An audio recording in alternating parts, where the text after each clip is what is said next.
Hello, I'm Michael Ryle, author of the Braeland Poems, Soliloquies, a collection of 24 dramatic monologues published in February 2025 by the Westbrae Literary Group of Berkeley, California.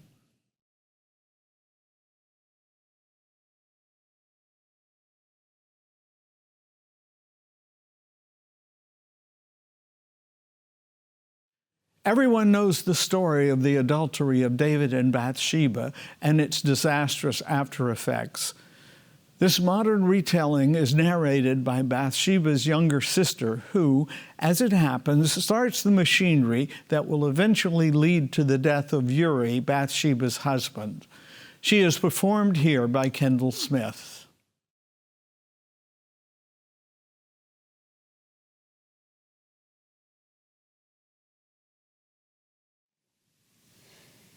Baba tries to make it all my fault. I meant no harm. I tried to help, is all. Uri had been gone for weeks down south where David sent him, and my sister wasn't good at being by herself. Besides, she was still a bride, a month to go until her first anniversary. But David didn't give the wives a second thought, and Uri did whatever he was told. I read about it in a magazine. Maybe if she sexted him, I thought. Reminded him of what he had at home. He messaged not to do it anymore. He had a job to do, and that came first. He was the man, and she should shut her mouth. I said to Baba, go nuclear, a video. My roommate studied film, had everything we'd need. It was Baba's choice to do it at the titty bar where she worked when she and Uri met. Her former boss said we could have it to ourselves in the morning before lunch. I forgot how much I liked to dance, Baba said. But I'm so out of practice. A blister from the pole already. I get my purse so I can break it with a needle. This halter hangs on me like a sack. How'd I ever move in shoes like these? I'd never seen her do her act before. She wouldn't let me, said I was too young. At home, she was always the pretty one, but never so alluring as today. Baba wasn't taking off her clothes. Baba was constructing fantasies in thin air with movement, light, and shadow. Mimicking the catalog of love and promising it all with eyes that never wandered from the lens. She closed the set in a pair of pleasers, nothing else. Walked up to the camera and said, Uri, baby, this is all for you. Uri took a day and flew back home. He was in a rage and he smacked her around a bit, but not that much. She was stung mainly in her pride. It was wrong, but he did it out of love. The soldiers laughed at him because he didn't have a kamare on the side. He was just as faithful to his Baba as he was to David in the cruise.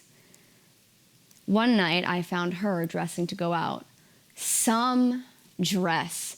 Crepe de chine with an open back, plunge in the front, split to the thigh.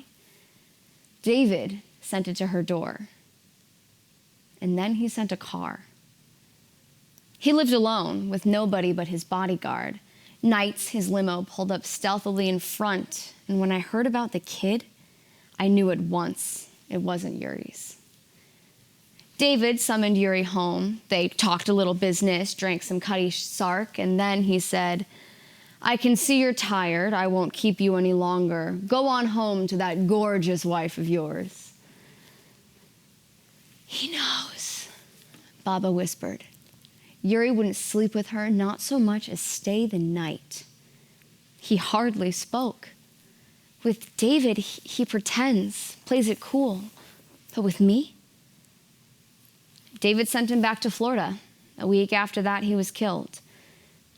Nobody talks about it, but to ask why Uri took on Scarpa by himself? Where was his crew? Why weren't they with him? Baba gave a lavish funeral, and everybody came. Now she's living in a condo in Astoria. David's there sometimes, mostly not. I'm only welcome if she feels like it. She knows I know it wasn't any of the soldiers sent the video to David. Her baby died, a birth defect, they said. She just had another boy.